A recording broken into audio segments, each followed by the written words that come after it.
व्यक्ति के पास एक ज्ञान शक्ति ऐसी शक्ति है जो शक्ति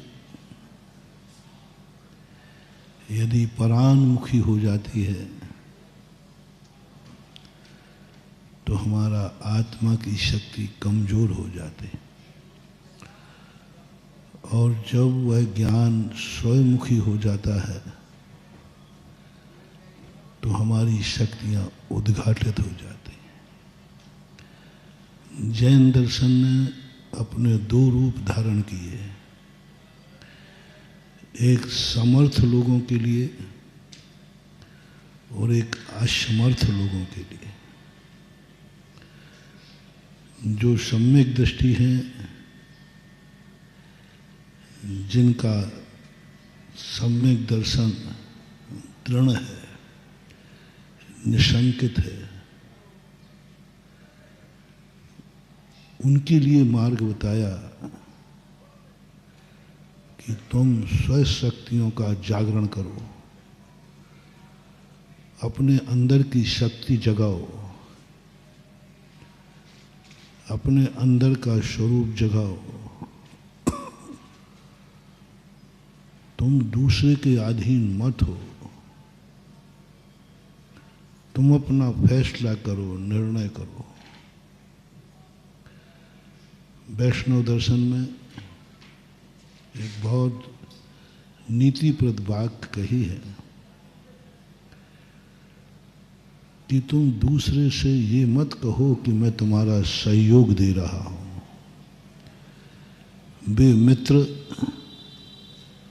वे परिजन, वे साथी, वे गुरु, वे भगवान जो ये कहते हैं चिंता मत करो, मैं तुम्हारे साथ हूं। चिंता मत करो, भगवान कहता है, तुम मुझे प्रसन्न रखो, मैं तुम्हारे लिए संरक्षण दूंगा। जो परिवारजन, मित्रजन जो ऐसा कहते हैं कि तुम चिंता क्यों करते हो, मैं तो हूं ना, आप क्यों विकल्प करते हो, मेरे रहते हुए विकल्प करते हो।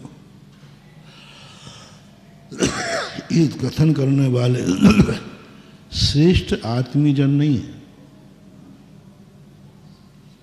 आत्मीजन है, दुश्मन नहीं है, लेकिन श्रेष्ठ नहीं है।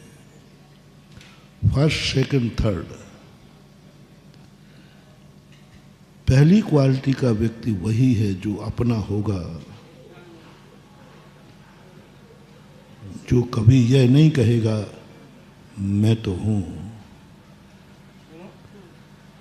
राजा यह नहीं कहेगा मैं तो हूं। सही आत्मीजन, श्रेष्ठतम व्यक्ति वह है कि मैं हूं, इसका तुम विश्वास मत करना। सच्चे माँ बाप कभी ये नहीं कहेंगे कि चिंता मत कर बेटा, मैं तो हूं। सच्चा मित्र कभी ये नहीं कहेगा कि तुम चिंता मत करो, मैं हूं। सच्चा गुरु कभी ये नहीं कहेगा कि तुम विकल्प मत करो, मैं तो हूं। ये जो आश्वासन देने वाले लोग हैं, ये पुण्य का भंडार भर लेते हैं। ये बहुत बहुत आगे की नीति है। जब जब व्यक्ति दूसरे को सहयोग देने की बात करता है तो वह स्वयं को तो भंडार भर लेता है, और जिसको सहयोग करता है उसको ऋणी बना देता है। साहूकार होता ना, साहूकार कहता है चिंता क्यों कर रहे हो, मैं तो हूं। तो वो साहूकार जब ये कह रहा है तो वो तो अपना व्यापार कर रहा है और तुम्हें ऋणी बना रहा है। वो पुण्य कमा रहा है। जब जब व्यक्ति सबसे बड़ा पुण्य बनता है दूसरे का संयोग करने में। जब जब तुम ये कहोगे किसी से कि चिंता मत करो मैं तो हूँ, समझ लेना उसने जबरदस्त पुण्य की कमाई कर ली। अरे मेरी संपत्ति सब तुम्हारी है, चिंता क्यों करते हो? ओहो, उसने बहुत पुण्य कमा ली। सबसे बड़ा यदि तुम्हें कभी पुण्य कमाना है तो एक बात हमेशा, तुम अपने दूसरों का कितना सहयोग कर सकते हो, दूसरे के कितने काम आ सकते हो। तुम और तुम्हारी संपत्ति, तुम्हारा पुण्य, यदि पुण्य कमाना है तो सबसे पहले ये देखो क्या तुम किसी के काम आ रहे हो। और तुम्हारे मन में ये भाव आ गया मैं सदा दूसरों के लिए एक पैर पे खड़ा रहूँगा, जब भी किसी को मेरी ज़रूरत पड़ेगी मैं सब अपने काम छोड़कर उसका काम करूँगा।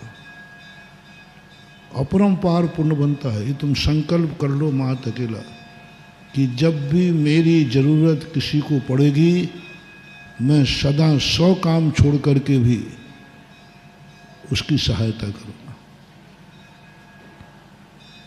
परिवार में कर लीजिए, मोहल्ले में कर लीजिए, भगवान से कर लीजिए। भगवान को जब भी मेरी ज़रूरत पड़ेगी मैं सदा खड़ा रहूँगा। मैंने इसमें कई दिन प्रवचन दिए हैं। धर्म कार्य में मेरी ज़रूरत पड़ी प्राण दे दूंगा। गुरु को मेरी ज़रूरत पड़ी मैं सबको निछावर कर दूंगा। धर्म के लिए मेरे तन की, मेरे धन की, मैंने सब कुछ धन लुटा दूंगा भगवान के लिए, गुरु के लिए, माँ बाप के लिए, बेटे के लिए, परिवार के लिए। तुम्हारे पास जो कुछ भी है तुम किसी को निछावर करने के लिए मन बनाया है क्या? जो कुछ भी है, मान लो तुम्हारे पास तन है, क्या तुम्हारा मन है कि यह तन से बड़ी चीज कोई है जिसको तुम तन निछावर कर दोगे? यदि उसके लिए मेरी जिंदगी की जरूरत पड़ी तो मैं जिंदगी दे दूंगा। क्या कभी ऐसा तुम्हारे मन में कोई है? कोई है तुम्हारी दृष्टि में? कोई है तुम्हारी दृष्टि में मूल्यवान जहां तुम अपनी पूरी जिंदगी निछावर कर सकते हो?